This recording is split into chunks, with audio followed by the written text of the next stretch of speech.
বিশ্বকাপ যেন তেন ব্যাপার তো নয়, কোনো দ্বিপাক্ষীয় সিরিজও নয়। নামেই বোঝা যাচ্ছে এটার মাহাত্ম্য, এটার গুরুত্ব। বিশ্বকাপ, সেই বিশ্বকাপ স্কোয়াডের জায়গা করে নেয়াটা যে কোনো খেলোয়াড়ের জন্যই একটা স্বপ্নের মতো ব্যাপার।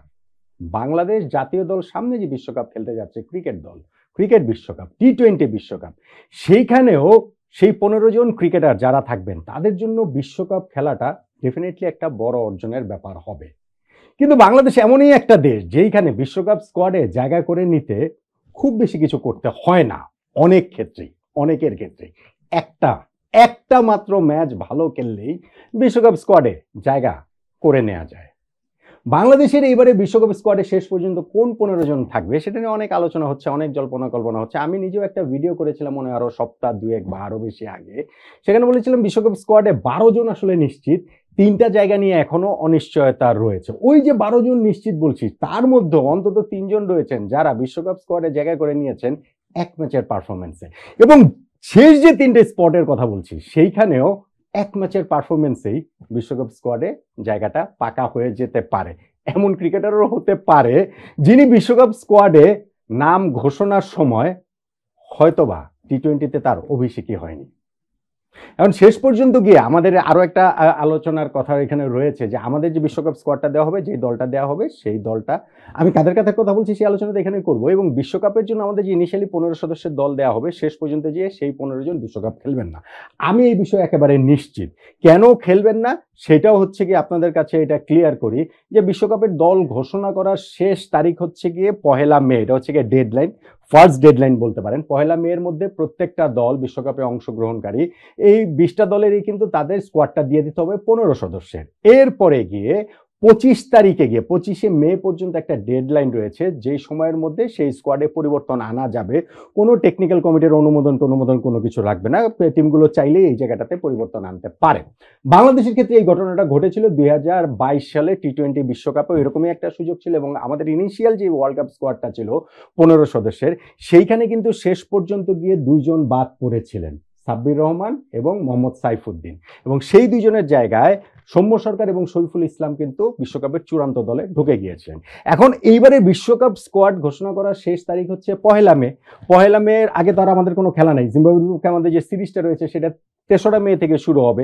ওইখানে আমাদের 5টা ম্যাচ রয়েছে। এরপরে আমরা বিশ্বকাপের আগে যুক্তরাষ্ট্রে যে যাব, সেইখানে প্রস্তুতি হিসাবে যুক্তরাষ্ট্র জাতীয় দলের বিপক্ষে আমরা আরো 3টা ম্যাচ খেলবো। জিম্বাবুয়ের বিপক্ষে আমাদের ম্যাচগুলো হচ্ছে 3, 5, 7, 10, 12 তারিখে।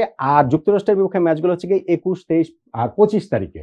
যুক্তরাষ্ট্রে বাংলাদেশ এমন হতে পারে যে এক্সট্রা কয়েকজন প্লেয়ার নিয়ে যেতে পারে, ওয়ার্ল্ড কাপ টিমের সঙ্গে ক্যারি করতে পারে। সেক্ষেত্রে যেন হচ্ছে গিয়ে রিপ্লেসমেন্ট হিসেবে কাউকে আনার, তো এটা তার মানে ভারত তার আশেপাশের দেশ না, বিরাট হ্যাপা রয়েছে, ভিসাও সেজন্য করে রাখা হয়েছে বেশি ক্রিকেটারদের নিয়ে। সো সেক্ষেত্রে ওই রিপ্লেসমেন্টটা যেন সহজে পাওয়া যায়। এখন বাংলাদেশের বিশ্বকাপ স্কোয়াড ঘোষণা হয়ে যাওয়ার পরে 8টা ম্যাচ বাংলাদেশ খেলবে। এই 8টা ম্যাচে এই ওয়ার্ল্ড কাপ স্কোয়াডে যেই 15 জনই ঘোষণা করুক, তাদের কারো ফর্ম খারাপ যাবে না। তারা সবাই এত ভালো পারফর্ম করবে যে বাইরে থেকে অন্য কাউকে আনার প্রয়োজন পড়বে না। এইটা আমার কাছে ভাই মনে হয় না। আমার কাছে মনে হয় যে এই জায়গাটাতে গিয়ে আমাদের কয়েকজন ক্রিকেটার, 1জন 2জন, একটা দুইটা জায়গা অন্তত এরকম হতেই পারে যেমন গুবলেট পাকিয়ে ফেলবেন যে ওয়ার্ল্ড কাপের চূড়ান্ত স্কোয়াডের ওই জায়গাটাতে আবারও পরিবর্তন আসতে পারে। সেটা না হয় আসলো, কিন্তু আমি যেটা বলছিলাম যে এক ম্যাচের পারফরমেন্স দেখেই কি বিশ্বকাপ দলে জায়গা করে নেওয়ার এই ট্রেন্ডটা, এটা যে বাংলাদেশে যে রয়েছে, এইটা আসলে বাংলাদেশকে ওয়ার্ল্ড কাপে গিয়ে কতটা হেল্প করবে।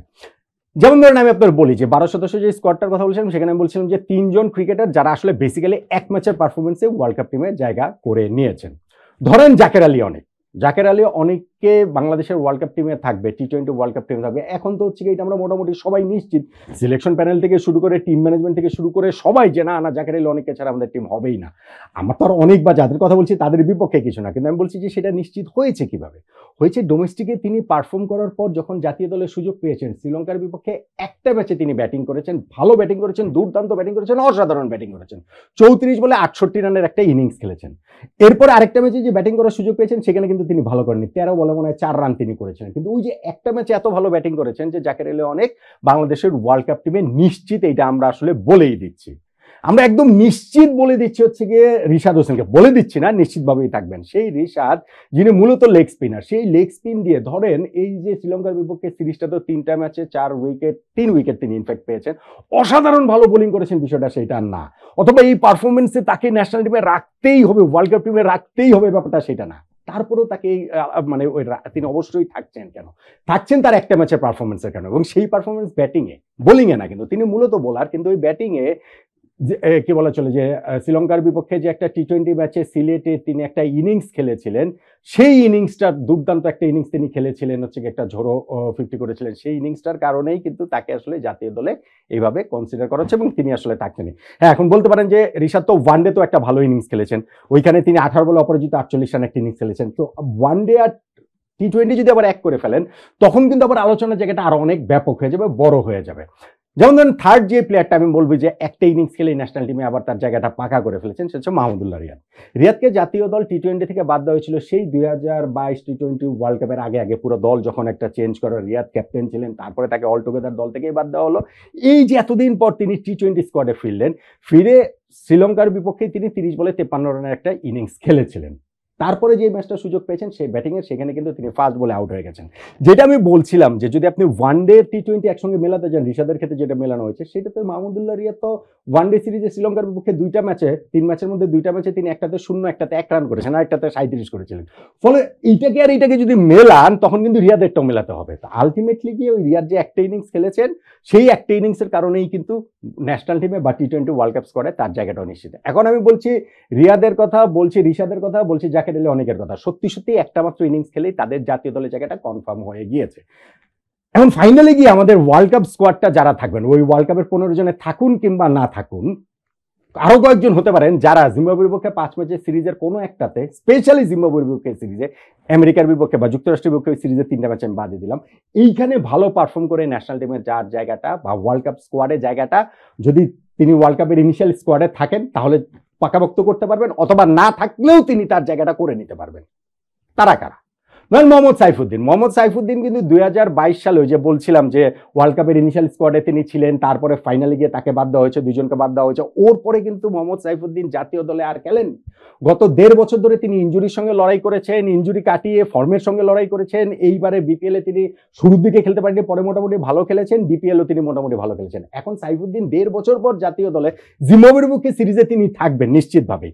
তার আগে যে ঘোষিত ওয়ার্ল্ড কাপ স্কোয়াড, সেখানে তিনি থাকেন কি থাকেন না সেটা তো আমি বলছি যে ওইটা আমি জানি না, কিন্তু নিশ্চিতভাবে যখন ওইখানটাতে থাকবেন, ওইখানে একটা ম্যাচে ভালো পারফরমেন্সই কিন্তু সাইফুদ্দিনকে, যদি ওয়ার্ল্ড কাপের স্কোয়াডে না থাকেন তাহলে ওয়ার্ল্ড কাপ স্কোয়াডে নিয়ে আসতে পারে, আর যদি থাকেন তাহলে তার জায়গাটা পাকাপোক্ত করে দিতে পারে। একই ব্যাপার হতে পারে এই জায়গাটাতে তানজিদ হাসান তামিমের ক্ষেত্রে।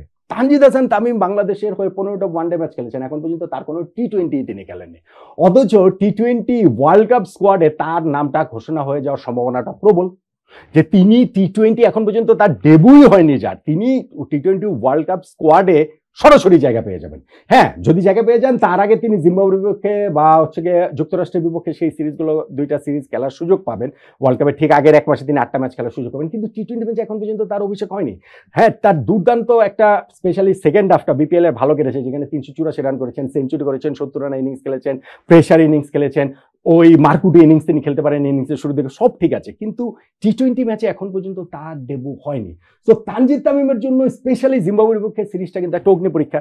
সেইখানে তার একটা ভালো ইনিংস, একটা মানে আমি বলছি একটা ভালো ইনিংসই তাকে ওয়ার্ল্ড কাপের টিকিটটা পাইয়ে দিতে পারে, অথবা যেই ওয়ার্ল্ড কাপের টিকিটটা তিনি পাবেন সেটা জায়গাটা পাকাপোক্ত করে দিতে পারে, সেই সুযোগটা কিন্তু এই জায়গাটাতে রয়েছে।